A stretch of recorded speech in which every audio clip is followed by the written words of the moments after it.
Mesdames, Mesdemoiselles et Messieurs, bonjour et bienvenue à ce nouveau numéro du magazine Congo Courriel. Aujourd'hui, nous recevons pour vous M. Jean Berkemans Kongolo, coordonnateur général de la dynamique pour l'éveil de la conscience patriotique.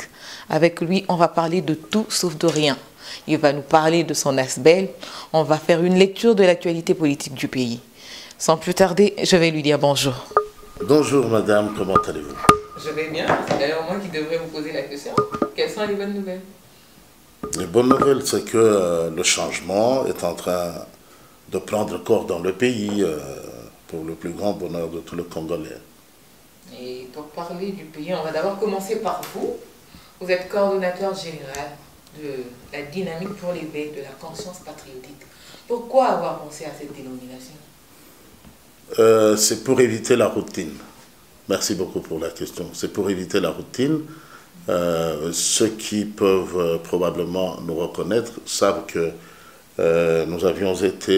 nous sommes dans plusieurs ASBEL et maintenant, pour marquer un peu la cassure qu'il y a au plan politique, il fallait changer. Pour marquer justement que les choses ne sont plus les mêmes. Donc, président des Amis du Kassai oriental pour le développement, vice-président du Grand Kassai, secrétaire général de la Fédération congolaise de négociation de diamants, secrétaire administratif permanent de la FECODI. Enfin, maintenant, à l'heure du changement, on doit changer. Nous avons pensé, les autres ASBEL, c'était à caractère professionnel, les autres à caractère tribal, et maintenant il fallait quelque chose à caractère national, qui réunit tout le monde, qui rassemble tous, quoi.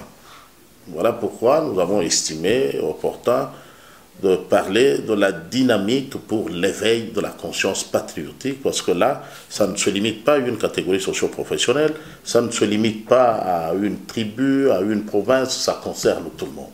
Et vous avez estimé que la conscience patriotique n'était pas assez éveillée, vous n'avez pas atteint le seuil de l'éveil qu'il fallait? La conscience patriotique avait plutôt perdu le sens. Nous avons connu une conscience patriotique taillée sur la mesure des intérêts de chacun.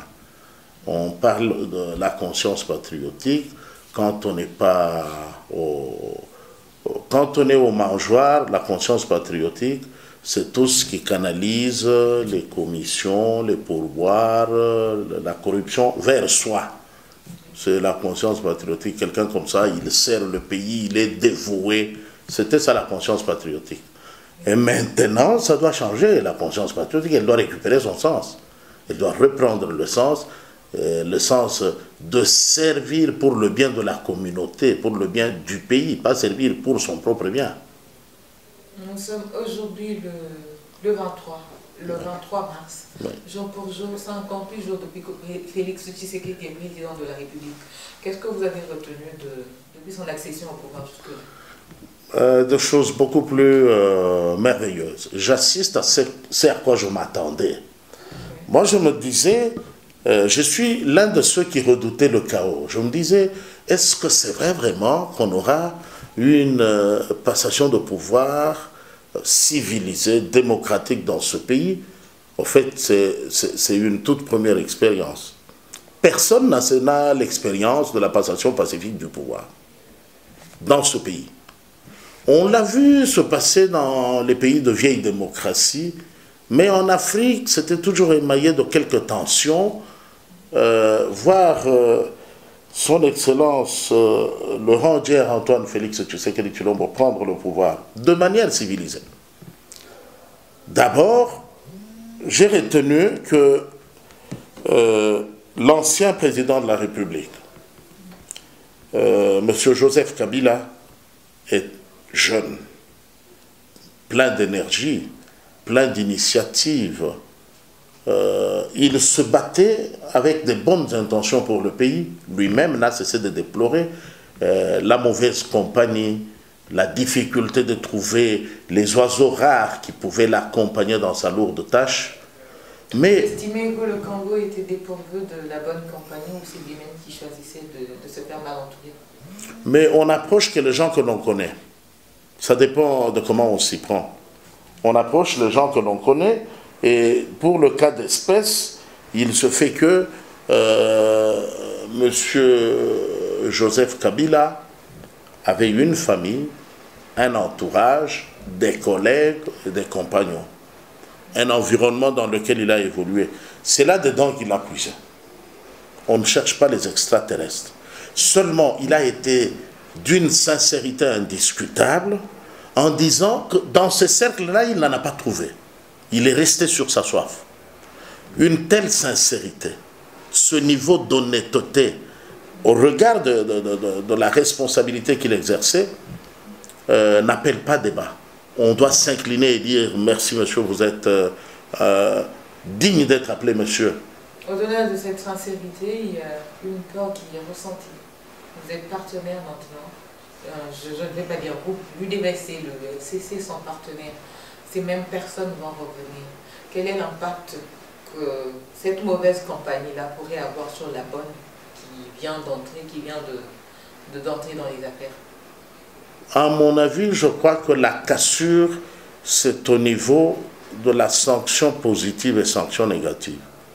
Si l'ancien président de la République est resté sur sa soif de trouver les vertébrés pour l'accompagner, en même temps, personnellement, je lui reproche de les avoir laissés faire. Ceux qui n'étaient pas vertébrés, qui étaient dans son entourage, cités dans les détournements, dans les assassinats, dans les commissions, dans les trafics d'influence, dans la corruption, dans la corruptibilité, il les a laissés faire. Quelle était l'économie de son silence? Moi aussi, je reste sur ma soif. Mais maintenant, c'est justement cela, le refus radical opposé par la population par rapport à la continuité. Le peuple, je crois qu'il faut aussi apprécier, hein, chacun. Joseph Kabila a fait des choses quand même qui méritent qu'il soit ascensé. Mais si il y a le peuple qui trouve qu'il faut encore redire des choses, c'est par rapport à son inactivité, à sa passivité au regard des reproches formulés à l'endroit de ses accompagnateurs. Alors quand son dauphin parlait de la continuité, le peuple a compris que c'était la continuité de l'impunité. Si vous voyez aujourd'hui les policiers sur leur garde, même les FARDC qui ne sont plus très imbus d'eux-mêmes, comme si ils savent qu'il y a une punition derrière chaque acte qui déraille. Alors tout le monde, tous tremblent dans tous les bureaux. Les gens ne sont pas très à l'aise, expatriés comme nationaux, parce que monsieur est très imprévisible. À tout moment, il peut frapper n'importe qui. Ça, c'est déjà très rassurant. Parmi les signaux forts que j'ai remarqués depuis son accession au pouvoir. Et ça nous plonge dans l'espoir d'attendre des jours meilleurs au fur et à mesure que le mandat est en train de se consommer. L'espoir était là. On notait de part et d'autre beaucoup d'appréciation. Mais le seul bémol, c'est les résultats des sénatoriales qui a plongé le parti cher au président de la République dans un chaos total. Quelle lecture faites-vous de ces résultats? Ah oui, ces résultats, pour être très sincère, je n'ai pas apprécié du tout ce qui s'est passé avec l'élection sénatoriale. En même temps que je m'efforce de comprendre pourquoi nous en sommes arrivés là. Ces gens se sont combattus, ils se sont battus d'abord pour figurer sur les listes des éligibles, pour le compte du parti au pouvoir, l'UDPS. Et en face d'eux, il y a des gens qui se sont battus, après avoir perdu la présidentielle, pour récupérer ce qu'ils pouvaient récupérer, ne pas tout perdre, parce qu'ils se sentent en insécurité. L'actuel chef de l'État ne blague pas, lui sanctionne et punit. Il redoute d'être puni et d'être sanctionné. Ils se battent, comme eux avaient tout à perdre, ils avaient tout à risquer, à raison. Ils avaient tout à risquer, mais de l'autre côté, le parti présidentiel est tombé dans le premier piège. À peine ils sont arrivés au pouvoir, à peine ils sont accusés de corruption. Oui, le parti présidentiel, il faudra voir on ne peut pas mettre tout le monde dans le même sac. C'est vrai qu'il y a eu des dérapages. C'est honteux, c'est humiliant, c'est décevant de voir des compatriotes et sur la place publique leur misère. Tout le pays vit au même rythme, nous fréquentons les mêmes marchés, les mêmes magasins, nous nous abreuvons, nous nous ressourçons aux mêmes sources, si vous permettez la tautologie. Mais que ceci, en qui le peuple a investi la confiance, c'est là le défaut du suffrage indirect. Le peuple a investi la confiance en des misérables qui se sont présentés en costume d'avocats, de défenseurs des intérêts du peuple. Et au lieu de comprendre que sur 5 ans, ils peuvent récupérer tout ce qu'ils ont sacrifié pour leur campagne, se faire élire, ainsi de suite, ils n'ont pas imaginé, parce qu'ils sont dans l'UDPS, mais ils sont tombés dans les pièges de séducteurs qui leur ont dit qu'il s'agissait de la continuité, qu'il ne s'agissait pas du changement. C'est là qu'était le piège. Ils ont cru qu'ils pouvaient accéder à cette corruption en toute impunité et que la vie allait continuer. Ils sont déçus, les corrupteurs et les corrompus, de voir qu'on a fait un halte, on doit faire le point, on doit tirer les choses au clair. C'est inhabituel. Toute la révolte, c'est que le ridicule ne tue pas. Le papa n'a pas honte que ses enfants sachent qu'il est corrupteur ou qu'il est corruptible. L'immoralité bat son plein dans le chef de l'homme politique congolais. Alors, parler du piège, oui, il y a celui qui tend le piège, celui qui tombe dans le piège. Il y a celui qui initie. La corruption, c'est une infraction qui met en face 2 ou plusieurs parties. Mais quelque part, il y a celui qui assume la responsabilité d'avoir pris l'initiative. Mais quand une plateforme initie de quitter son territoire, de ne pas parler avec ses élus provinciaux, il initie de franchir la frontière, aller négocier, séduire les élus provinciaux d'une autre plateforme, à l'insu des autorités morales. La loi n'interdit pas le contact entre les candidats sénateurs et les députés. Ils ont toujours été en contact. Ils n'avaient jamais été ennemis avant. Ils sont dans des plateformes différentes, ils se parlent, ils boivent ensemble, ils mangent ensemble, mais ils ne partagent pas la même idéologie, ils n'ont pas la même vision politique. Mais que l'on prenne l'initiative de dire, la loi n'interdit pas de parler, que quelqu'un parle à la femme de son voisin, à la femme de son frère, la loi ne l'interdit pas. Mais si c'est parler pour séduire une femme d'autrui, attention, c'est différent. Donc, ces membres d'une plateforme qui initient de lancer l'assaut sur les élus provinciaux, au-delà de leurs propres élus, aller séduire ces élus-là, sachant qu'ils ont fait plus de 30 ans sans travailler, sans accéder aux mangeoires, exploitant leurs faiblesses, leur misère, brandir les biens acquis au prix du sacrifice du contribuable congolais. Les jeeps, l'argent qu'ils ont brandi, qu'ils ont donné en guise de corruption, c'est justement ce qui pèse sur le dauphin du président sortant. La faute est partagée. Attention, la faute n'est pas aussi facilement partagée. La lourde responsabilité... Il y a une faute partagée. Oui, il y a une responsabilité qui est partagée, mais dans quelle proportion?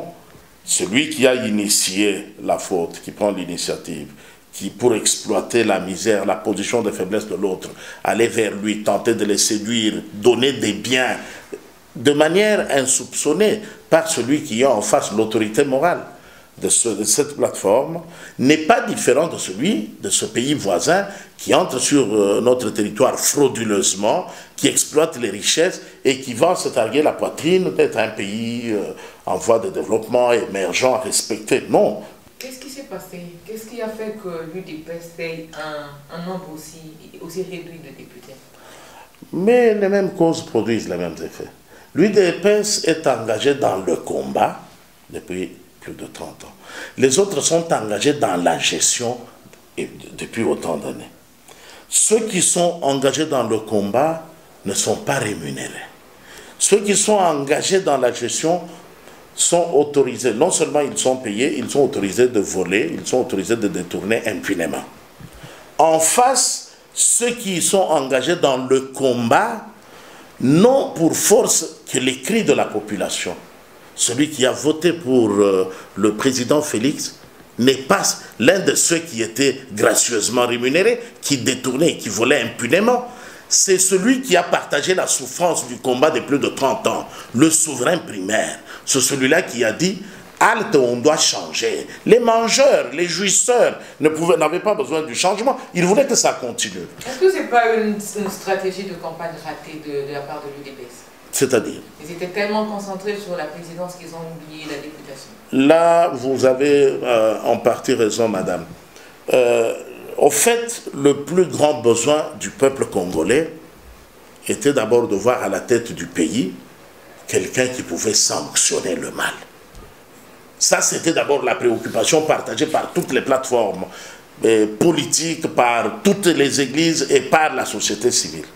Alors, que l'UDPS, que le peuple congolais se soit engagé dans la bataille qui consiste à changer d'abord la tête qui donne l'impulsion au reste du corps, c'est légitime, c'est acceptable et c'est compréhensible.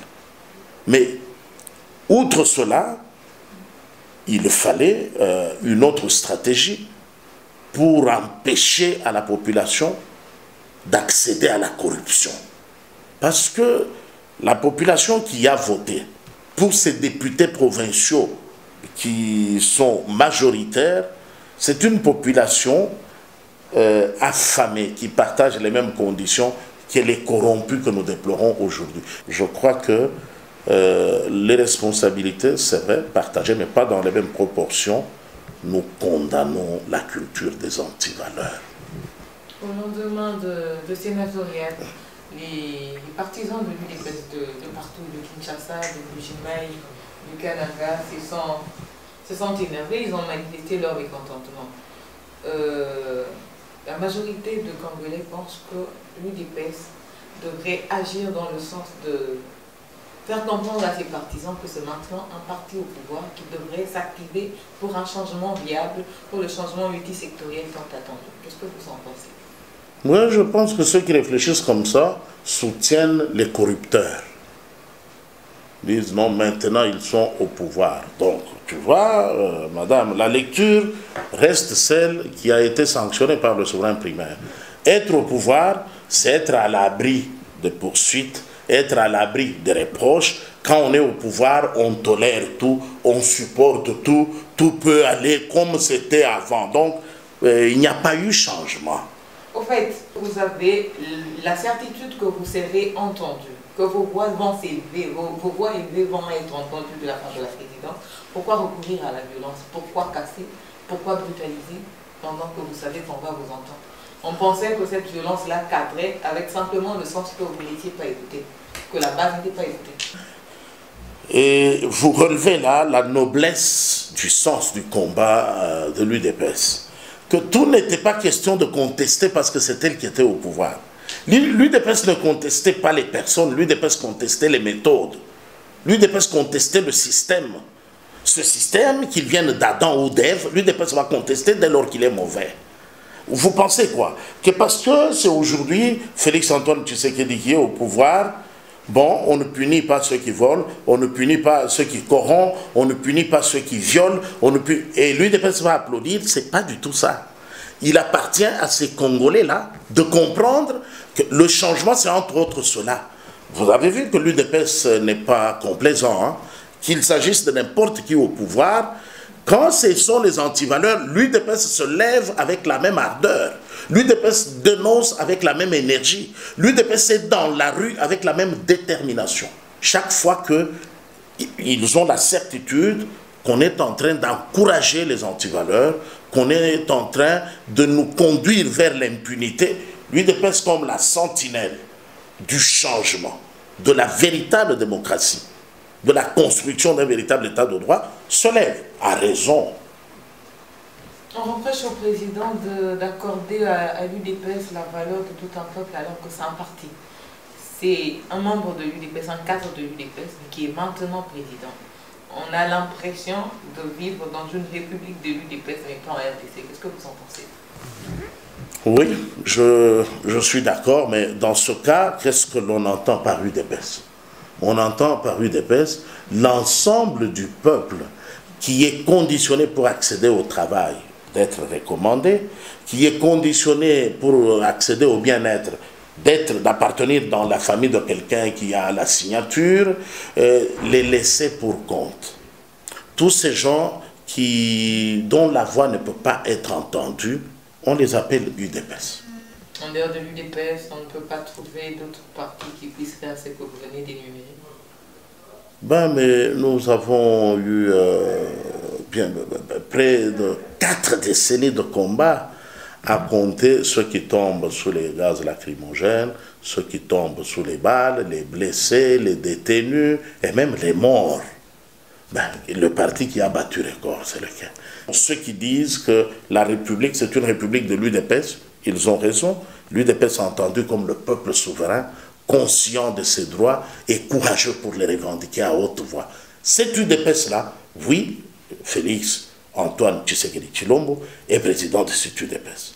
Mais l'UDPS comme parti, qui a une idéologie, qui défend certaines valeurs, qui a une vision, qui a des cadres qui adhèrent, qui suivent, qui se réunissent, qui répondent à toutes les exigences du parti, non, cet UDPS-là, on ne peut pas dire qu'il est président de cette UDPS-là, sinon on aurait eu la majorité de voix sur l'ensemble du territoire national. La nuance, c'est que les gens diraient, attends, mais en même temps qu'il dit, ce sont les affamés qui ont élu la majorité des députés provinciaux, en même temps qu'il dit que ce sont les affamés qui ont élu le président, comment peut-il dire que c'est cette majorité qui aurait élu la majorité pour les députés? Parce que le peuple, comme on a dit, le niveau moyen, environ 3 ans post-primaire, on pensait qu'il suffisait de changer la tête. Tous ont déployé des moyens, ceux qui avaient les moyens les ont déployés. Pourquoi les gens ont accepté les moyens et ont refusé de voter le dauphin? Parce que tout le monde était convaincu, au moins le peuple, qu'il suffisait de changer la tête. Pour le reste, le peuple se sentait un peu dédouané. On aura déjà changé la tête, je peux manger l'argent et voter mon cousin, il ne fera rien parce que la tête a changé. C'est ce qui nous met dans cette situation. Il y a un député de l'UDPS qui est monté au créneau pour dénoncer la malorganisation. M. Géry Kikara accuse Jean-Marc Kaboun de n'avoir pas donné des bons ordres. Vous n'êtes pas de l'UDPS. Qu'est-ce que vous proposeriez à l'UDPS pour essayer de remettre les choses dans l'ordre? Vous proposeriez un congrès, par exemple? Je ne dirige pas une ASBEL sœur à l'UDPS, je dirige une ASBEL consciente des valeurs à défendre pour la requalification du train de vie du peuple congolais. Par rapport à ceux qui reprochent à monsieur le président de l'UDPS, Jean-Marc Kaboun, de n'avoir pas donné des ordres clairs, qui envisage de convoquer le congrès, ainsi de suite, je crois qu'on ne peut pas résoudre le problème avec ceux qui font partie du problème. L'UDPS, c'est un parti qui a affronté beaucoup de difficultés, beaucoup plus graves même que celle-ci. Convoquer le congrès, c'est pour permettre aux pêcheurs en eau trouble de trouver quoi redire. Il y a des gens qui connaissent mieux l'UDPS que nous ne l'imaginons. Moi, j'observe, je suis un observateur impartial, mais objectif. Ce qui pourra être fait, il ne faut pas perturber l'ordre des choses. on a eu des gens qui se sont mal comportés. Le peuple veut que ces gens soient sanctionnés. Ils ont escroqué le souverain primaire qui les a votés. En parlant de cette escroquerie, les décisions qui ont été prises à l'issue de la réunion interinstitutionnelle sont mal vues par le FCC en l'occurrence. Quelle est votre lecture? Mais c'est bien, ça change quoi. Le FCC a mal vu, mais la décision a déjà été prise. Que le FCC voie mal ou bien, ça change quoi. La décision a été prise à l'occasion d'une réunion interinstitutionnelle. On ne demande pas... Pardon? Qui relève de l'informel et qui ne devrait pas avoir d'effet suspensif sur le processus électoral. Ce n'est pas le premier cas. Et on a eu beaucoup de cas comme ça, de décisions prises à l'occasion de réunions interinstitutionnelles. Et puis, le fait que ceux qui étaient dans l'opposition disaient non, ce n'est pas mal, ben, il n'a pas empêché qu'on applique les décisions. Le FCC peut dire ce qu'il veut, ils sont d'accord, ils ne sont pas... C'est tout à fait normal. On est en démocratie. On peut déduire que la présidence de la République a une oreille ouverte pour l'UDPS, pas pour le FCC. Non, mais la présidence de la République a pris acte que le FCC a dit qu'ils ne sont pas d'accord avec la décision. Ça ne fait pas que la décision n'aurait pas été prise. La décision a été prise, le président a entendu que les uns ont applaudi, les autres font le deuil. Ok, mais on évolue. Vous vouliez quoi? Que la République s'arrête quand quelqu'un dit « moi je ne suis pas d'accord ». Non, on prend acte qu'il n'est pas d'accord, mais on avance. Qu'adviendrait-il au cas où, à la fin de l'enquête, il n'existe pas de preuves qui puissent permettre d'inculper réellement les corrupteurs et corrompus? Malheureusement, les preuves s'accumulent comme à une vitesse plus forte que celle de la tempête ou de la tornade. Hein. Donc, il y a, aujourd'hui, les temps ont changé. On a des réseaux de communication cellulaire qui fournissent, avec les moindres détails, les différents entretiens, les différents échanges entre les personnalités impliquées dans le dossier. Et aujourd'hui, ce qu'il leur reste, c'est de se tuer, se suicider, en prenant encore l'argent pour aller corrompre les réseaux, ce qui va aggraver davantage et précipiter leur mort. On a vu des personnalités se plaindre dans les deux camps de cette attitude, de cette pratique qui est peu recommandable. Hein, je ne fais la promotion de personne, mais le porte-parole même du FCC était victime de ces mêmes pratiques. Alors, je pense qu'il faut laisser les choses évoluer. Ceux qui nous dirigent sont mieux informés que nous. On leur fait confiance pour ça. On tombe pratiquement à la fin de l'émission, mais avant de poser la dernière question, Jean-Bertrand Skongolo, parmi les attentes du peuple congolais vis-à-vis du président de la République, demeure celle sur la sécurisation du territoire congolais. Depuis que le président Félix est là, la partie Est ne s'est pas reposée. Qu'est-ce qui se passe? Quelle lecture faites-vous de cette situation? Oui, le président Félix, nous devons corriger, même quand nous parlons de 100 jours, nous ne parlons pas de 100 jours du président, ce sont les 100 jours du gouvernement, sous le président Félix-Antoine Tshisekedi. Dire ce sont les 100 jours du président, il a donné l'indicateur, l'orientation, mais il faut que le gouvernement se mette en place. C'est à partir de ce moment qu'on va compter les 100 jours. Et pourquoi le gouvernement tarde à arriver? Il ne tarde pas, les mécanismes évoluent normalement. On a eu autant d'élections avant celle-ci, et on a pris plus de temps que nous n'en avons pris. Parce que c'est l'heure du changement, le peuple a tendance à vouloir que les choses arrivent aussi vite. Oui, le peuple ne s'impatiente pas par rapport à la mise en place du gouvernement.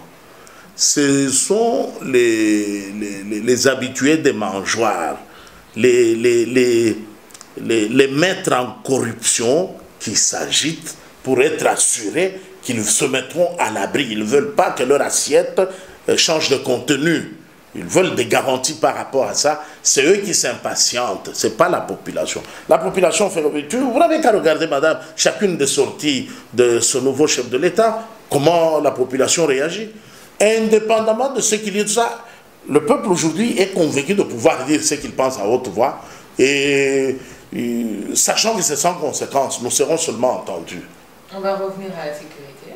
Oui, par rapport à la sécurité, attendons que le gouvernement soit mis en place. Que le gouvernement exerce pendant 100 jours et qu'on évalue en ce moment-là le niveau de sécurité, particulièrement à l'est du pays, où le chef de l'État avait pris l'une de ses promesses de campagne, je me rappelle, l'engagement de s'installer dans cette partie du pays une fois élu président. Jean Berkemans, je voudrais que vous rentrez dans la peau du père que vous êtes. Supposons que vous soyez à Goma. Accepteriez-vous d'attendre patiemment ces 100 jours, tout en sachant que demain, maintenant là, ou l'heure qui suivra, ma femme, mes enfants et moi pourrions être décapités? Nous avons laissé les compatriotes vivre cette situation pendant plus de 10 ans. Ce n'était pas le président Félix, c'était le gouvernement passé. Maintenant qu'il est là, pensez-vous qu'il puisse y avoir une alternative, qu'il puisse changer de façon brusque les choses pour permettre à cette partie du Congo de respirer dans la paix? Pas comme d'un coup de bâton magique. Il va falloir laisser au chef de l'État le temps de s'imprégner de la question en profondeur, de ne pas la résoudre de manière superficielle, de ne pas s'attaquer aux effets, mais de s'attaquer aux causes. Jean Berkemans Congolo, c'est la dernière question. Les années 2016, 17 et 18 ont été des années intenses, des années caractérisées par plusieurs marches, plusieurs assassinats. Et c'est là que le peuple vient encore marteler. On attend du président une justice. Et de l'autre côté, on pense que l'amnistie doit être faite pour essayer de faire avancer les choses. Qu'est-ce que vous pensez de ces deux points de vue? Oui, je pense de ces deux points de vue que ce qui peut être réglé à notre niveau, à l'échelle nationale, on peut pardonner à quelqu'un ne veut pas dire considérer le mal qui a été fait comme le bien. On ne prendra pas le mal pour le bien, non. Ce qui est mal, on va le condamner, on va le lui reprocher, mais on peut condamner quelqu'un, ça dépend aussi de l'intensité de ce mal, de ses effets dévastateurs, des dégâts causés par le mal qui est reproché, et on appréciera. Il y a des gens qui sont reprochés même en international. Ces gens aussi vont mériter une amnistie? Non. Si vous deviez prendre des décisions à cette place. Quand on est reproché en international, on sera soutenu par le pays. Le pays va vous soutenir, le pays pourra pourvoir des avocats, le pays pourra vous faciliter peut-être la ration alimentaire pour votre famille, mais le pays ne peut pas dire que le mal que vous aviez fait était un bien. Comme ça, tous apprennent que le fait d'accéder au pouvoir ne vous permet pas de faire n'importe quoi. Qu'on l'intériorise d'abord, on peut même être condamné et après le pays pourra s'impliquer pour obtenir que vous soyez amnistié, au moins vous aurez compris la leçon. Mais sinon, il n'y aurait pas de différence entre ceux qui font le mal, ceux qui commettent des crimes et ceux qui ne les commettent pas. On va tous mettre dans le même panier, non. Mais sinon, chacun doit répondre de ses actes. C'est une façon, une sorte de pénitence individuelle pour leurs auteurs et collective pour la nation. Nous sommes arrivés pratiquement à la fin de l'émission. Jean Berkemans Congolo, quels sont vos vœux pour le Congo? Mes vœux pour le Congo, parce que je suis responsable d'une ASBEL, je souhaite que nous ayons tous la préoccupation de construire une société des valeurs. Que pour ces 5 prochaines années, que le changement dont sera marqué la vie des Congolaises et des Congolais les pousse à croire en une destination de rêve pour leur pays et améliorer pour les 5 prochaines années. Okay. Merci beaucoup. Merci, madame. Ravi d'avoir passé ce temps en votre compagnie. C'était le magazine Congo Courriel. Nous avons reçu pour vous M. Jean Berkemans Congolo, président de l'ASBEL, la dynamique pour l'éveil de la conscience patriotique. Avec lui, nous avons fait une lecture de l'actualité. Vous avez aimé? Prenez contact avec nous, avec ces numéros qui est affiché au bas de l'écran. Prenez bien soin de vous. Je vous retrouve très prochainement pour un nouveau numéro avec des très bonnes choses. Bye bye.